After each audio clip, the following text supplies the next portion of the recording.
Hello বন্ধুরা, শুভ দুপুর। Auto করে স্টেশন থেকে সোনারপুরি ইউনিট 1 আমাদের যে হোটেল সেখানে চলে এসেছি। আসার পরে রিসেপশনে যেটুকুনি কাজ ছিল করে, এবং রিসেপশনটা যেহেতু গরম থেকে এসেছি ঠান্ডা ছিল, একটু বসলাম রুম দিতে, যেহেতু 10 মিনিট সময় লাগছে, লেখাপড়ির কাজ আছে, অফিসিয়াল কাজ। তো খারাপ লাগছিল না, ঠান্ডা ঠান্ডা হাওয়া দিচ্ছিল, এসিটাও চলছিল। তারপরে একটা ছেলে আমাদের রুমে নিয়ে যাওয়ার জন্য এলো, ওদের ওখানকার বয়। তো 3টে রুম নিয়েছিলাম আমরা ওখানে সোনারপুরি ইউনিট 1-এ। 3টে রুমই ছিল 4 তলায় পরপর একসাথে, 401, 402, 403। তোমাদের বলে রাখি, যদি কোনোদিন এই হোটেলে থাকো 402টাকে টার্গেট রাখবে। 402টা খুব সুন্দর। আসো তোমাদের সাথে রুমগুলো শেয়ার করি, দেখো, তাহলে নিজেরা বুঝতে পারবে। প্রথমে আমার রুমটা, এটা হচ্ছে 401। এর বাথরুমে একটা ছোট্ট বেসিন, বাথরুম কিট হিসাবে দিয়েছে একটা শ্যাম্পু আর একটা সাবান, আর কিছু না। তবে না দিলে কোনো অসুবিধা নেই, আমরা নিয়েই গেছিলাম সব। বা ঘরের আয়নাটা বেশ সুন্দর ছিল, বড়সড় ছিল, খাটটাও বড়সড় ছিল। তারপরে তোমার আয়নার পাশে 2টো বক্স, তাক ছিল রাখার জন্য জিনিসপত্র। তারপরে টিভি, জলের বোতল, জলের জগ আর 2টো গ্লাস। এখানে কেটলি চা দেয়নি আমার রুমটাতে, যেহেতু আমাদের ডিলাক্স রুম ছিল। আর এই আলমারির মধ্যে একটা কম্বল রাখা ছিল, এসি রুম বলে। আসো, তার 2টো চেয়ারও দিয়েছিল। আর আসো তোমাদের বারান্দাটা দেখাই। আমার বারান্দা থেকে তেমন কিছু দেখা যাচ্ছিল না, পাশের হোটেলগুলো দেখা যাচ্ছিল।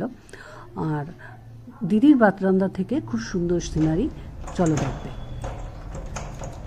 এই লক হয়ে গেল টুম্পিদি, ও দাঁড়া, ভিডিও করতে এসেছি ঘরটা।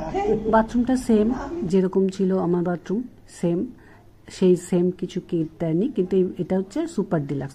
ওই জন্য এই রুমে এক্সট্রা ছিল হচ্ছে চায়ের কেটলি আর চা পাতা, কফির কম্বোটা, যেটা সব হোটেলে থাকে মোটামুটি। এই হোটেলে ডিলাক্স রুমগুলোয় থাকছে না, সুপার ডিলাক্স রুমগুলো। যেহেতু 2টো সুপার ডিলাক্স রুম ছিল, তাই 2টো রুমে পেয়েছি আমরা চা কফির কম্বো। তবে পুরীতে গেলে চা কফির কম্বোর কোনো প্রয়োজন পড়ে না। রুম সেম, ঘর দোর সব কিছু। আসো বারান্দাটা দেখবে, আসল টুইস্ট এখানেই। এই যে সোজা রাস্তাটা, এটা হচ্ছে ডান দিকে ঘুরলে চলে যাব একদম মন্দিরে। আর বাঁ দিকে দেখো, দেখা যাচ্ছে সমুদ্রটা। একটু জুম করছি, দেখো সমুদ্রটা চোখে দেখতে পাবে খুব সুন্দর করে। ঢেউ দেখো, দেখলেই মনটা উতাল হয়ে ওঠে। তারপরে ডান দিকে চলে গেলে বারান্দাটা থেকে এই আমাদের প্রভু জগন্নাথ দেবের মন্দির। সুন্দর লাগছিল মন্দিরটা দেখতে, এবং এই মন্দিরটা দেখে তোমার অনেক টাইম পাস হয়ে যাবে এই হোটেলে থাকলে। খাটের উপরে বসে বসে মন্দিরটা দেখতে পাবে। যেহেতু অনেকটা দেরিতে বন্দে ভারত 1:30টার পর্যন্ত বেজে গেছে, ওই জন্য আমরা আর কোথাও গেলাম না, ওই হোটেলেই স্নান টান করে লাঞ্চের জন্য নেমে আসলাম। এবং লাঞ্চে আমরা নিলাম একটা করে, সবাই মিলে ডিসিশন নিলাম আজকে কাতলা থালি খাবো। তো কাতলা থালি খেলাম। প্রথমে একটা ভেজ থালি দেয়, তারপরে কাতলা মাছগুলো, যে মাছ নেবে সেই মাছটা এক্সট্রা দিয়ে যায়, যাক সে তো সবাই জানো। এরপরে খেলাম, খেয়ে দিয়ে একটু বিচে না গেলে কি চলে, 2 মিনিটের হাঁটা। সমুদ্র যতই জুম করে মোবাইলে দেখি, সমুদ্রে গিয়ে দেখলাম উট বাবা জীবনরা রেস্ট নিচ্ছেন। ওনাদের বিকালে অনেক কাজ আছে, ভোরে অনেক কাজ করে ফেলেছেন, সেই কারণে ওনারা রেস্ট নিচ্ছেন। তারপরে বিচটা দেখলাম, বিচে ঢেউ, তারপরে কিছু ফটোশ্যুট তো হবেই করে রুমে গিয়ে আমরা রেস্ট নিতে চলে গেলাম। একটু ঘুমিয়ে টুমিয়ে সন্ধে হলো। সন্ধ্যের সময় বিচে আসবো না, এটা কখনোই হতে পারে না। পুরীতে গেছি, গিয়ে চা খেতে বসলাম। এই যে দোকানটা দেখছো আমরা বসেছি, এই দোকানটাতেই আমরা চা খাই। আমরা প্রতি বছর গেলে এই দোকান, একটা রাজা ভাই বলে আছে যার দোকান আর কি, ও ভীষণ ভালো ছেলে, অমায়িক ব্যবহার। তো ওর দোকানে প্রথমে চা খাই বসে একবার, তারপরে কিছুক্ষণ ওর চেয়ারগুলোতে বসে থাকি। আমাদেরও কিন্তু একটু তোলে না, বাকি কাস্টমারদের চা খাওয়া হয়ে গেলেও তুলে দেয়, কিন্তু আমাদেরকে যেহেতু পরিচিত, ভালোবাসে, দাদা দাদা বলে, তো সেই কারণে ও আমাদেরকে অনেকক্ষণের জন্য বসতে দেয়, আমরা যতক্ষণ বসতে চাই।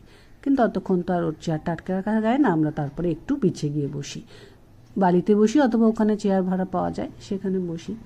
তারপর বসে যে যার ইচ্ছা মতন ঝালমুড়ি খায়, কেউ চাট খাচ্ছে, যে যা খাওয়ার খাচ্ছে, খেয়ে দিয়ে তারপরে আমরা পেছনে রওনা দিই হোটেলে আসব। হোটেলে এসে আবার ওইখানেই ডিনারটাও করে ফেলছিলাম এই কদিন, অন্য কোথাও আর যাইনি। ডিনার ফিনার সেরে তারপরে রাত্রিবেলা ঘুমিয়ে পড়েছি এবং ভোরবেলা আবার ওঠা, মন্দির যেতে হবে। যেতে যেতে 2-1টা ভিডিও করছিলাম, তোমাদের সাথে একটু শেয়ার করলাম। ভালো লাগলে লাইক